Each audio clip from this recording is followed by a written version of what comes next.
মানে আজ রাত্রে এখানে থেকে যাও না ভাই। শোনো, বেলা 3টে থেকে অমাবস্যা পড়েছে, রাত্রিটা ভালো না। আরে বলছে যখন থেকে যাও না। হ্যাঁ, আরে থেকে যাও, মুভি টুভি কাটা হবে, কালকে বেরোতে হবে, ভেবো না। মোমেন্টের মধ্যে পৌঁছে যাবে। সিগারেটটা উত্তম কুমারের মতো না, রিয়েলি হ্যান্ডসাম। বাজে বকিস না, চোখ দুটো তো ঠান্ডার মতো। দেখ তো আর আছে দাসিং সেদিনটা তোর সঙ্গে মানাবে ভালো। যা বলো। আরে অনিশ বাবু, আপনি চিনতে পারছেন তো? আপনি? গার্লস কলেজে আছি, মিসেস সীতা রায়।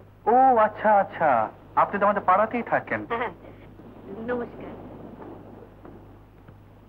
কিন্তু আপনি একা একা দীঘায় কবে এলেন? গতকাল। ক্যালকাটা ডিস্ট্রিক্ট কলেজের ফার্স্ট ইয়ারের ছেলে মেয়েদের ইন্টার কলেজ ক্যাম্প হচ্ছে এখানে। আমি এখানে মেয়েদের নিয়ে এসেছি। মেয়েরা তোমরা চলে যাও, ক্যাম্পে চলে যাও। গো গো। অনিশ বাবু, আজ আপনি আমাদের ক্যাম্পে আসুন। আমি ক্যাম্পে মানে? না না, একবার যখন আপনাকে এখানে পেয়েছি তখন কিছুতেই ছাড়ছি না। না মানে আমি কবি অনিশ মিত্রকে ক্যাম্পে পেলে মেয়েরা খুশি হবে। কিন্তু আমি ক্যাম্পে কি করব? না, তেমন বিশেষ কিছু নয়। আপনি ক্যাম্পে আসবেন, মেয়েদের সঙ্গে আলাপ করিয়ে দেবো। দেখুন মিসেস রয়, আমি কিন্তু এই সভা টভা বা কোনো কিছু রিসেপশন ধরনের মানে বেশি লোকজন। না না, আপনার ভয় পাবার কিচ্ছু নেই। মেয়েদের সঙ্গে আলাপ করিয়ে দেবো, এই কথাবার্তা বলবেন, এই আর কি, আর কিছু নয়।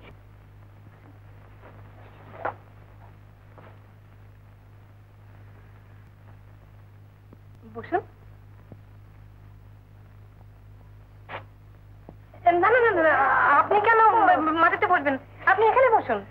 এখন আমরা সবাই সমান আমাদেরই রাজার রাজত্বে। আচ্ছা, তোমরা একটা বসবার জায়গা দাও। কিন্তু আপনার অসুবিধা হবে না তো? কিচ্ছু না, আপনারা বসুন। তোমরা বসো। মেয়েরা সব বসে পড়ো।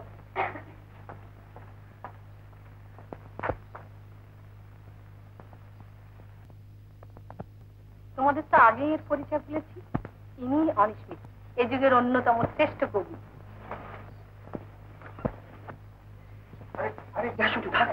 শোনো, সবাইকে উঠে উঠে পায়ে হাতে প্রণাম করতে হবে না। তোমরা জায়গায় বসে কপালে হাত ঠেকাও, উনি প্রণাম দেবেন।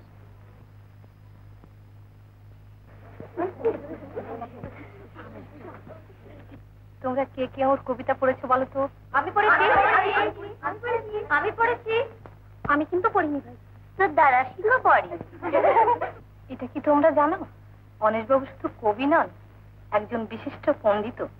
ভারতীয় সঙ্গীতের ওপর অনিশবাবু অনেক গবেষণা করেছেন, বইও আছে। জানি। আমি পড়েছি। তাছাড়া প্লিজ থাক না এসব নিয়ে আবার কেন? আপনি বোধহয় অস্বস্তি বোধ করছেন, কিন্তু আপনারা লেখকরা তো জানেন না পাঠকদের কি অসীম কৌতূহল আপনাদের নিয়ে। এবার তোমরা অনিশবাবুর কাছে কি চাও বলো, মন থেকে বলো। বেশি কিছু চেয়ে বিরক্ত করো না। কি হলো, তোমরা অনিশবাবুকে কিছু বলতে পারো? আমরা ওর মুখ থেকে ওর নিজের লেখা একটা কবিতা শুনতে চাই। এই তো মুশকিলে ফেললে। আমি বরং অন্যের কবিতা থেকে তোমাদের আবৃত্তি করে শোনাচ্ছি।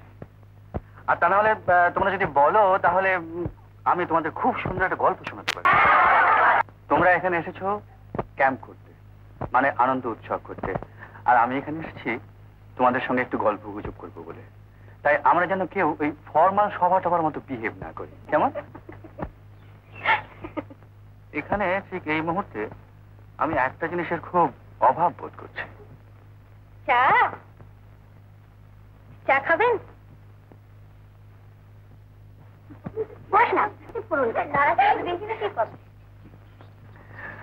মিসেস রয়, আমি বলছিলাম এরকম একটা আসরে একটা গান হওয়া উচিত।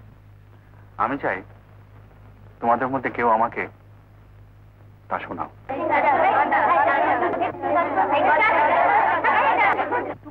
তুমি তো গাইতে পারো, গাও না। গাও। কি হলো, লজ্জা কিসের? গাও। গাও টুকু, উনি নিজে তোমাকে বলছেন। খাতা না দেখে গাইতে পাই না নীলিমাদি, লাইন ভুল হয়ে যায়। এবারে আমরা আপনার গল্প শুনবো। আমরাও শুনবো।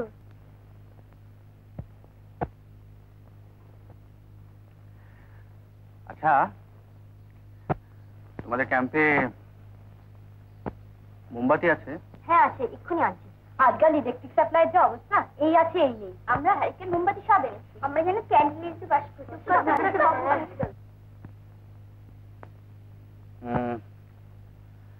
আমি যেটা বলবো সেটা কিন্তু ভূতের গল্প।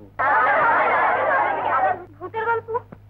ভূতের গল্প বলবে, কিন্তু আমার ভূতের গল্প খুব ভয় করে। হ্যাঁ, না না, তাহলে থাক।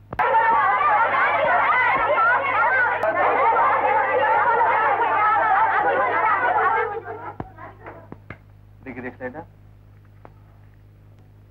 মিসেস রয়, একটা অনুরোধ করব। বলুন। এই মোমবাতিটা ছাড়া ঘরের অন্যান্য সব আলো নিভিয়ে দেওয়া হোক।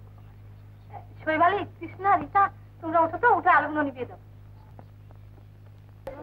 চল এগিয়ে যাও তো।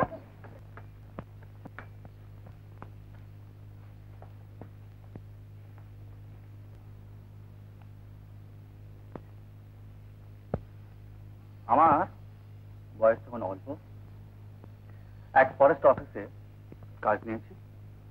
তা আমার কোয়ার্টার আর অফিসের অন্তত 5-7 মাইলের মধ্যে কোনো গ্রাম বা বসতি ছিল না।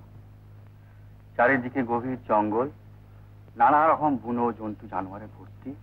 প্র্যাকটিক্যালি একা একা ঘুরে বেড়ানো অসম্ভব ছিল। কাজেই বুঝতে পারছো তোমরা যে 24 ঘন্টা খালি অফিস আর বাড়ি, বাড়ি আর অফিস করে করে প্রাণটা একবারে হাঁপিয়ে উঠত। তো যাই হোক, আমি যেখানে ছিলাম সেখান থেকে ঠিক 5 মাইল দূরে একটা রেলওয়ে স্টেশন ছিল। তো সেখানে কয়েকজন কন্ট্রাক্টর আর ওই স্টেশন স্টাফ মিলে ব্যাডমিন্টন খেলার একটা ব্যবস্থা করেছিল। আমি প্রায় ওদের ওখানে চলে যেতাম বিকেলে। মানে ওই ওদের সঙ্গে একটু খেলাধুলো করে বা একটু গল্প গুজব করে সময়টা কেটে যেত। তারপরে জঙ্গলে একা থাকলে যা হয়, সঙ্গী সাথী পেলা ছাড়তে ইচ্ছে করতো না। তাই খেলার পরে প্রায় বাড়ি ফিরতে আমার বেশ রাত হয়ে যেত। আর তোমাদের আগেই বলেছি যে রাস্তাটা ভীষণ খারাপ, চারিদিকে জঙ্গল, নানা রকম জন্তু জানোয়ারে ভর্তি। তখন আবার শীতকাল, বেলা ছোট, অন্ধকার হয়ে এসছে। খেলার পরে আমরা জাস্ট চা খাওয়া শেষ করেছি। উঠি মানে আজ রাত্রে এখানে থেকে যাও না ভাই। শোনো, বেলা 3টে থেকে অমাবস্যা পড়েছে, রাত্রিটা ভালো না।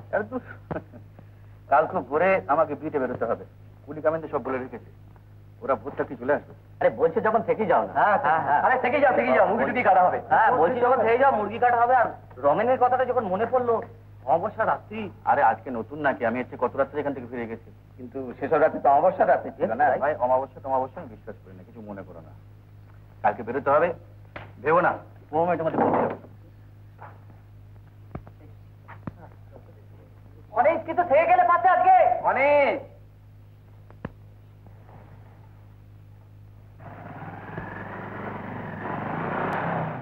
উত্তম কুমারের সেরা সিনেমা দেখতে হলে ডাউনলোড করুন ক্লিক অ্যাপ।